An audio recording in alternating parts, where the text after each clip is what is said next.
Libertad de prensa no es solo poder hablar de lo que uno quiere hablar. Es poder hacerlo sin represalias ni hostigamientos.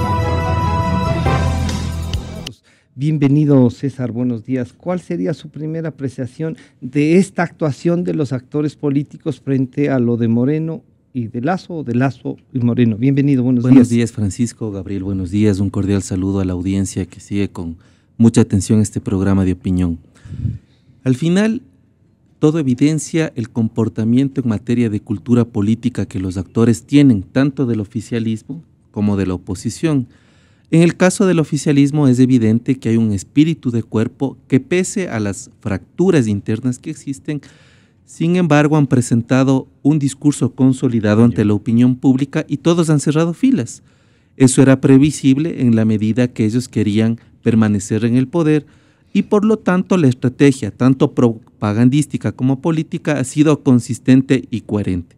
Más allá de que estemos de acuerdo o no con las actuaciones que hubo antes, durante e incluso de algunas declaraciones desafortunadas que ya ha tenido el licenciado presidente Moreno.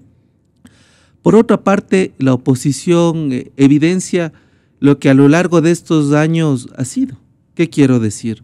Una oposición fragmentada, una oposición bastante mediocre en el sentido de que no ha encontrado mecanismos para procesar las diferencias y que tampoco ha tenido las posibilidades para cerrar las filas en cuanto a cosas mínimas como es establecer un discurso en donde exista sindéresis entre lo que se quiere y entre lo que se hace. A mí me llama bastante la atención, por ejemplo, cómo se comienzan a desmarcar ya algunos actores de la oposición, seguramente pensando en la relación que podría tener una eventual declaración oficial de Moreno como presidente y cómo se va configurando esta relación a futuro entre la Asamblea y el Ejecutivo. Seguramente la oposición en algunos feudos y estarán pensando y articulando una serie de… ¿Calculando cómo actuar entonces? Sí, estrategias para las elecciones locales y seccionales. Y por otra parte, a mí también me queda esta sensación de que indudablemente el sistema de partidos en el Ecuador, con el retorno de los dinosaurios, digo retorno de los dinosaurios a la izquierda democrática, al intento que quiso hacer en algún momento el ex-PRE, ahora FE, el retorno, bueno, no retorno, sino un sentido de consolidación del Partido Social Cristiano, la democracia cristiana no ha podido. Me parece que este retorno de los dinosaurios evidencia cosas complejas. La primera, que no son partidos políticos. En el Ecuador vemos que no hay partidos políticos, los procesos de democracia interna son bastante fallidos, no se ha escapado de la lógica de la personalización de la política, no hay una agenda contundente en cosas como la lucha contra la corrupción. En los partidos políticos ha pesado la estrategia del marketing y del branding electoral frente a lo que debería ser una propuesta programática de cara incluso a hacer frente a lo que el gobierno ha hecho durante estos 10 años.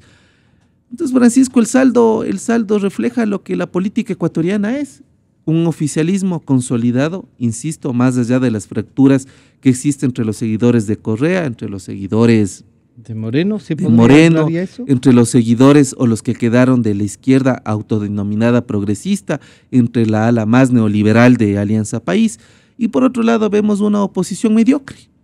¿Por qué mediocre? Porque no procesa y no ha sabido procesar, y ahora que la factura es extremadamente difícil, ¿no es cierto?, de pagar, todo el mundo se desmarca. Ese es el saldo, a mi modo de ver, inicial, Francisco. Este saldo, entonces, donde la gente comienza a desmarcar, podría flaquear y consolidar entonces a una de las tesis. Y no sabemos si esa consolidación solo produce la definición de un presidente de la República y que el desmarcados todos a sus casas. Bienvenido, buenos días, Gabriel. Buenos días, Francisco, buenos días, César, estoy encantado de estar aquí, muchas gracias por la invitación, un saludo para los amigos que nos escuchan y que nos ven. Yo coincido con César en algo, que me parece fundamental para poder ponerle un marco a esta conversación, y es que los resultados y los comportamientos de los que devienen, digamos que devienen de estos resultados, son la ratificación de lo que ha sucedido en los últimos 10 años y tal vez los últimos 30 años de vida democrática. Y es que hay muchas deudas todavía en materia de organización de partidos y organización interna de partidos que dificulta una respuesta articulada en torno a lo que está sucediendo. Y yo quiero, digamos, explicar esto en dos, digamos, en 4 categorías para cada uno de los actores que en este momento todavía son candidatos o no lo son. En un clima donde la institucionalidad electoral no ha sido lo suficientemente clara como para poder decir si los resultados son o no. Son válidos, son oficiales. Lo que dice la ley es que, por ejemplo, el Consejo Nacional Electoral no puede hacer sondeos de opinión y proclamar los resultados a través de sondeos de opinión. Eso debilita muchísimo la... Tiene que proclamar resultados. Así es, solamente proclamar resultados y ya está. No, nada. Exactamente, proyecciones ni nada. Resultados oficiales y ya está. La ley pues no dice nada en este sentido y pues hay un principio muy claro del derecho público, pero también de la ciencia política, de la administración, y es que el funcionario público no puede hacer aquello que no está determinado o predeterminado con anticipación en la ley. Solo lo que dice la ley. Exactamente. Entonces, si no dice la ley que puede el Consejo Nacional Electoral hacer proyecciones y a través de las proyecciones proclamar resultados, pues esto es inválido. Y eso seguramente lo saben ellos y saben que están en ese sentido, pues tal vez prevaricando. Bueno, entonces, hay para mí 2 escenarios. El escenario en donde se decanta muy bien cuál es la opinión del oficialismo y cómo se comporta el oficialismo en estos términos. Por cierto, yo quiero hacer un paréntesis aquí. Escuché en una entrevista aquí, me parece que era con usted mismo, que entrevistaba a Jimena Ponce y a Santiago Guarderas. Ya, sí. Entonces, Jimena Ponce le decía, a mí no me diga que yo soy oficialista. No me acuse de eso. Es una acusación muy grave. A mí me preocupa pues que no sepan lo que significa la palabra oficialismo. Pues es la persona o conjunto de personas que componen un gobierno. Y de alguna manera ella forma parte pues del grupo de personas que participan de este proyecto de gobierno, con lo cual pues a mí me preocupa mucho que una asambleísta oficialista no sepa qué es ser oficialista y se sienta además ofendida con eso. Bueno, entremos en materia. El oficialismo, espero que no sea irrespetuoso, vuelvo a repetir, como lo fue para el licenciado Moreno, que le dijeran Moreno y no licenciado y no presidente electo. Hay 2 elementos en esa reacción de indignación del licenciado Moreno que a mí me parece que definen muy bien lo que está sucediendo en el discurso oficialista, que es la legitimidad y la eventualidad. Pero más bien eso no le señala, Gabriel, perdón la interrupción, no le señala que el señor licenciado Moreno ya se siente el presidente electo legítimamente, ¿no? Bueno, puede sentirse, puede no sentirse. Pero digamos, no esto no es una cosa de sensaciones, vamos a ponerle categorías al comportamiento oficialista. Es un asunto para mí de legitimidad y de eventualidad. El gobierno es eventual porque no se ha posesionado, tiene que posesionarse. No puede, bueno, entiendo que ya se ha reunido con embajadores, que ya ha recibido felicitaciones y más cosas, pero eso no lo convierte en un gobierno. Que haya proclamado unos resultados preliminares, cosa que no puede hacer el Consejo Nacional Electoral, y en función de eso se sienta el presidente electo o el gobierno electo o el partido electo o reelecto en la administración del gobierno, pues eso no significa que haya perdido la eventualidad. Es y sigue siendo una eventualidad porque todavía no se ha posesionado.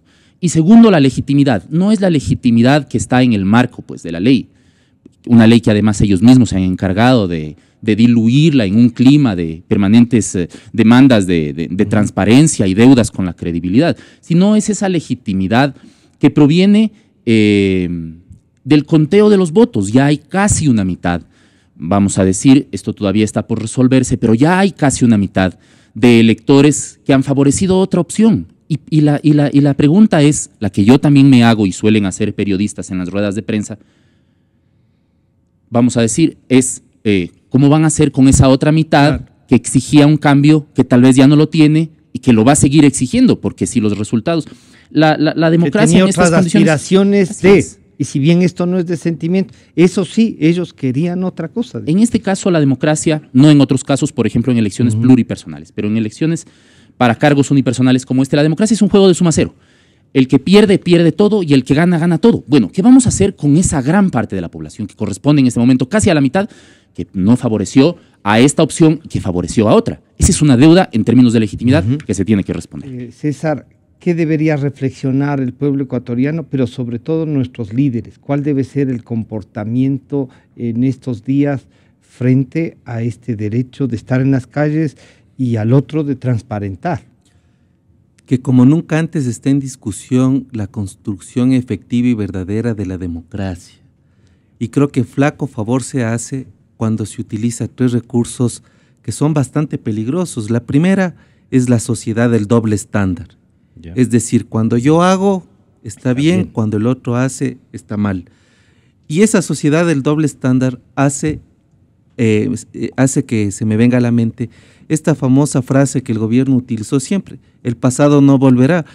Pero yo también les digo a los del gobierno y del oficialismo que también recuerden que ellos estuvieron en las calles tirando piedras, quemando llantas, y que hay videos donde se testifica y se testimonia cuál fue su comportamiento ante gobiernos que ellos desacreditaron.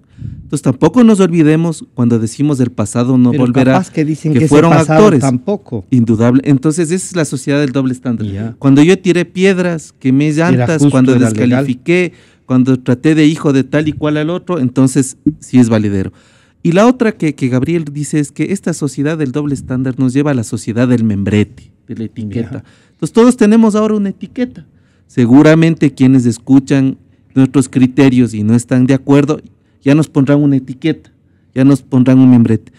Y yo creo que eso es un flaco favor a la democracia, porque las democracias fortalecidas, donde existe la tolerancia, el respeto, donde hay mejor calidad de la democracia, es aquella donde la convivencia hace pleno disfrute de que existan personas con divergencias, con diferencias en cuanto a la construcción de la sociedad.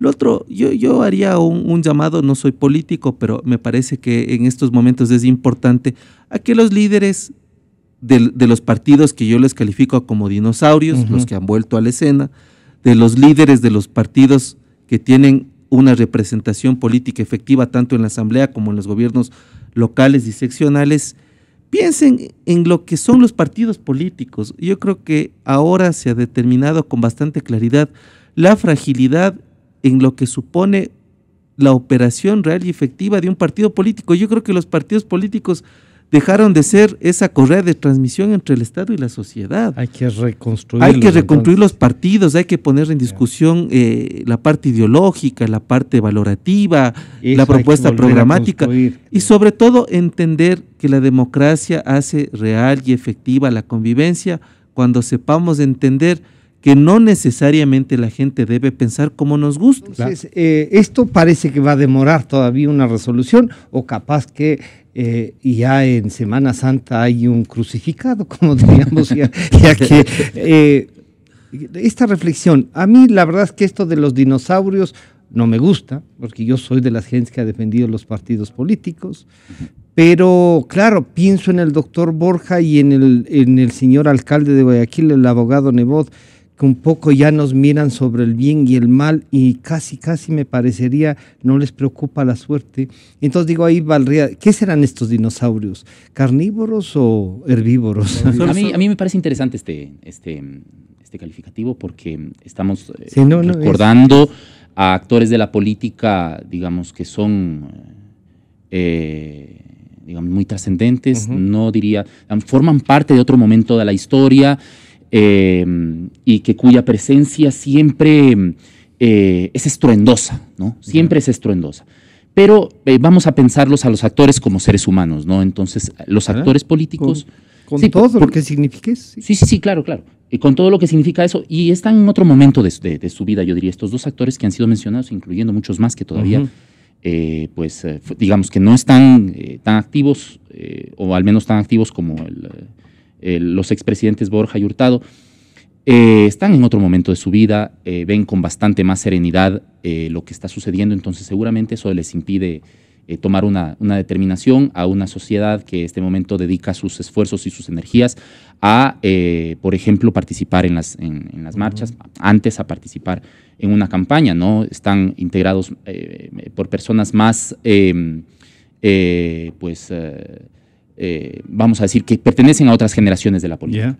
Entonces yo diría que reconocer esta diversidad, esta pluralidad, también permite replantearnos como sociedad. Yo quiero recuperar algo que decía que decía César, que me parece muy importante, y es que la complejidad detrás del siguiente gobierno exige la recomposición del tejido partidario, del tejido ideológico y del tejido programático en nuestro propio sistema político, electoral y de partidos. Y digo exige esto porque si Moreno se tomara en serio la administración del próximo gobierno, tiene que saber que su gabinete, pues hay un montón de instituciones, ¿no? O sea, no es solamente la administración pública como un objeto unitario, ¿no? Decía es que una necesita administración pública 16.800 personas del estado alto, ¿no? Del nivel de decisión. Si necesita tanta gente desde el vértice, desde la cúspide de esta gran pirámide. Entonces, por ejemplo, necesita armar un gabinete de coalición. Un gabinete de coalición en donde... ¿Una guarimba? Un gabinete que venga, sí. Un gabinete de coalición en donde esté bien representada la sociedad. ¿Ánimos de eso en uno y otro lado? Yo lo propongo para que se empiece a discutir esta posibilidad y eso exige lo que decía César, ¿no? Partidos políticos bien organizados, disciplinados, partidos políticos con una estructura orgánica que tengan claramente definidos sus propósitos ideológicos y programáticos y que los puedan conversar en un clima de tolerancia y de pluralismo, en el encuentro de disímiles, que es la democracia, que se respete la presencia también de esa gran minoría, pero que es muy importante, representada en la Asamblea Nacional. O sea, el desafío del siguiente gobierno es o la continuidad o la ruptura de esa continuidad expresada empezando por destruir el discurso antipluralista, antidemocrático y empezar a pensarnos como una sociedad que acepta a los disímiles. Yo quiero agradecerles a los dos.